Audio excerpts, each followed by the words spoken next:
Si vous voulez aller bien, n'écoutez pas les autres. N'écoutez pas vos pensées négatives.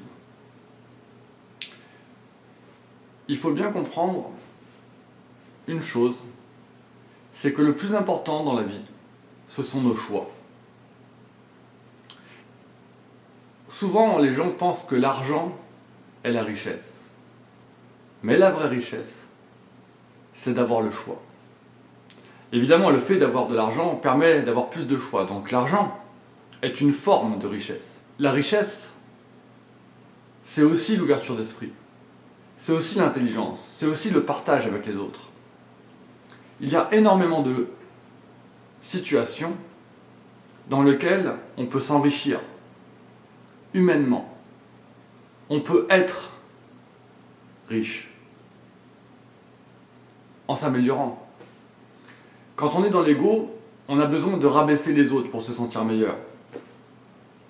Mais on peut aussi, à travers la créativité principalement, s'élever par soi-même pour se sentir meilleur. Alors, le mieux, c'est de ne pas être dans l'ego, de ne pas vouloir se comparer aux autres.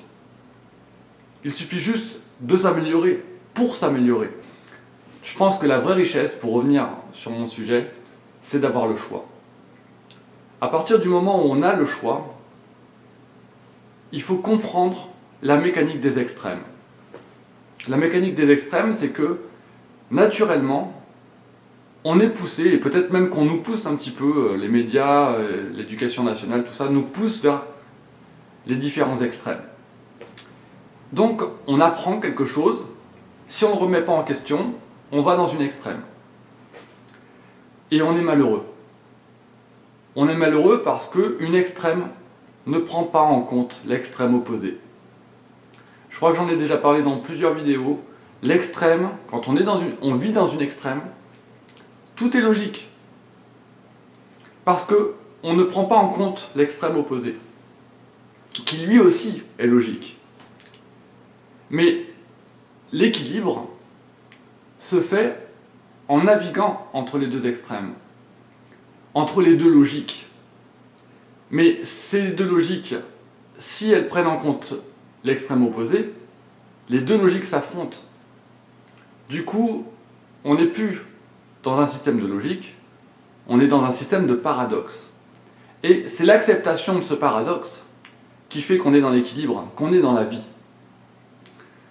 Le problème, c'est que pour arriver à une extrême, enfin, disons plutôt que naturellement on est poussé vers une extrême, quel que soit le sujet de la vie, quel que soit ce dont on parle, en amitié, en amour, en famille, le social, le boulot, peu importe. Même dans nos choix émotionnels, on est poussé vers des extrêmes, d'un côté et de l'autre. Mais il y a un premier travail, et souvent c'est le travail de l'adolescence, c'est qu'on remet en question les choses. On commence à se dire, non mais ça, moi je suis pas d'accord avec ça, je veux faire autre chose. Et donc on fait un gros travail sur soi-même, et on part vers l'extrême opposé. Parce que cette logique-là ne nous plaît plus. On réalise qu'il y a tout un potentiel en dehors de cette logique-là, et on a envie de la comprendre. Du coup, on sort de la logique pour expérimenter, mais souvent, comme on est poussé vers une logique, on cherche une autre logique, et on est poussé vers la logique opposée, qui dénie la première logique. Et quand on comprend cette mécanique, qui est valable dans toutes les mécaniques de la vie, dans toutes les émotions, dans tout le système en lui-même, quand on repousse les deux extrêmes, on repousse la logique, on va vers l'équilibre. C'est en ayant conscience des deux extrêmes qu'on peut trouver l'équilibre. Voilà. Et c'est ça le plus important. La métaphore, c'est que si on n'a qu'un seul œil, on manque un peu de perspective. Si on garde nos œillères, on ne voit que la route que quelqu'un d'autre a décidée pour nous.